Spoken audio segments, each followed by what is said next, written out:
Hi, in this video I'm going to tell you about the tragic death of Antother in a car during the blizzard of the century in Buffalo, New York. Make sure to subscribe to our channel and hit the bell icon for more videos. In this video, you will learn about the tragic death of Antother during the blizzard of the century in Buffalo. Anto was only 22 years old when she died, and her family is still searching for answers. Antother's death was a particularly tragic case of the deadly storm that swept through the nation last week. 22 years old was just mere minutes away from home. Anto should have been saved. Unfortunately, she became stuck in the snow, with no one able to come to her aid in time, becoming one of the more than 50 people who were killed as a result of the horrific blizzard described by many as the blizzard of the century. Her passing is an especially harrowing reminder that storms do not discriminate. Anyone can fall victim to their destructive power. Antother had been training diligently to become a nurse in absolute care of Aurora Park in East Aurora, and was assigned the shift from 6 o'clock a.m. to 2 o'clock p.m. But on this day, she wanted to get home earlier to avoid the incoming storm. Unfortunately, her good intentions fell just short, as the snow had already started and covered up the roads, resulting in traffic gridlock. Despite her best efforts, Anto was unable to make it home before the storm. In a shocking turn of events, Lanisha Smith of Buffalo, mother of the young nurse who died in the blizzard, has accused authorities for their mishandling of the situation. She expressed her disapproval at the authorities' slow response to the storm and said that a travel ban should have been implemented the night before the snowstorm hit. To try to save her daughter, she and her son spent time digging out their vehicles with little success due to the severity of the storm. Desperate family members reached out to anyone and everyone for help, but met nothing but dead ends. Smith's tragic story of Taylor's demise just before Christmas sparked a wave of questions and discontent for the responders who were called for help. Despite all the repeated calls, responders couldn't find Taylor and failed to take appropriate action when they passed by her car. This failure of fulfilling their duty was further compounded when Taylor's mother pointed out that she had proof showing police cars and ambulances passing by without stopping, likely not even realizing she was there. It is an incredible display of negligence on their part, and it is no wonder people are up in arms over such disregard for another person's life. Taylor's passing has left her family in mourning, and they are in the midst of finding answers to questions. In an emotional plea, Smith and her son asked the people of Buffalo for help, and their hearts were warmed by the kind response, as citizens gathered around to stand with them and pay their respects. Not only did they aid in retrieving Taylor's body toward Erie County Medical Center, but also provided comfort in a time of sorrow. The family believes Taylor died from carbon monoxide poisoning within her car, yet until there is conclusive evidence from authorities, her loved ones must continue waiting for results. This winter certainly keeps providing surprises, as the so-called blizzard of the century continues to wreak havoc across various states in the U.S. With at least 50 lives claimed, half of those in New York State, along with copious amounts of holiday chaos, it is no wonder why this disaster has been deemed one of the fiercest storms to ever hit the Buffalo area.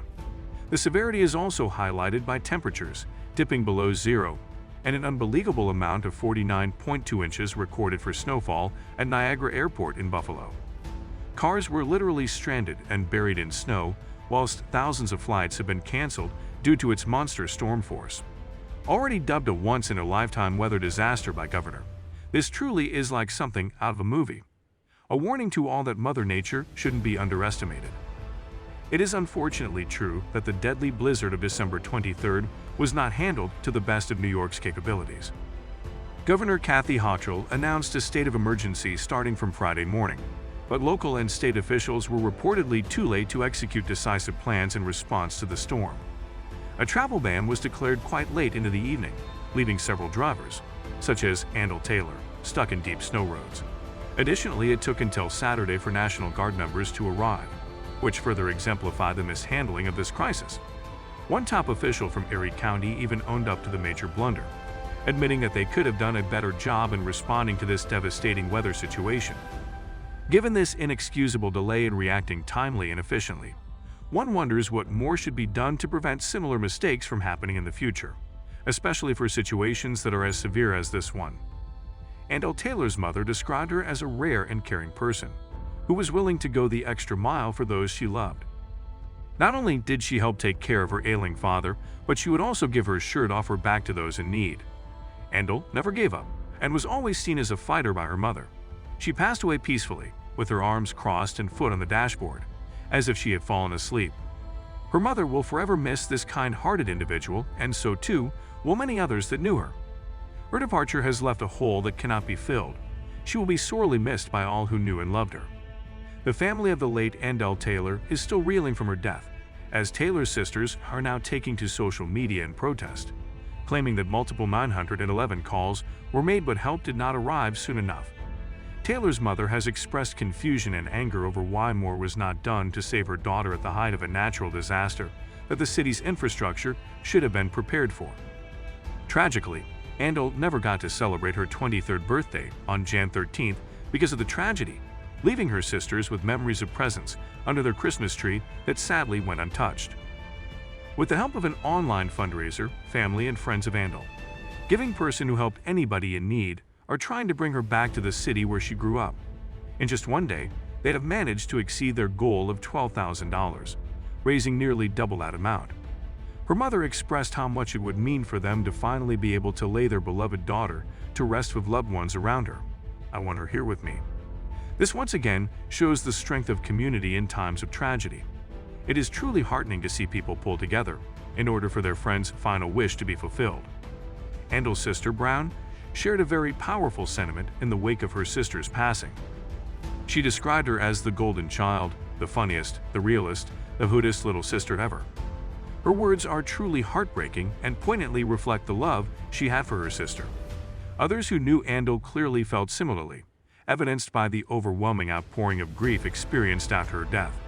It highlights how greatly she was respected and missed in the community and beyond. Brown also wished that she could have been with Antother when she passed, which speaks to her strength and passion. We can all take solace knowing that Antother was surrounded by immense amounts of love before her passing, something no one else will ever be able to take away. Alright, everyone, that's the end of today's video. We hope you enjoyed the video.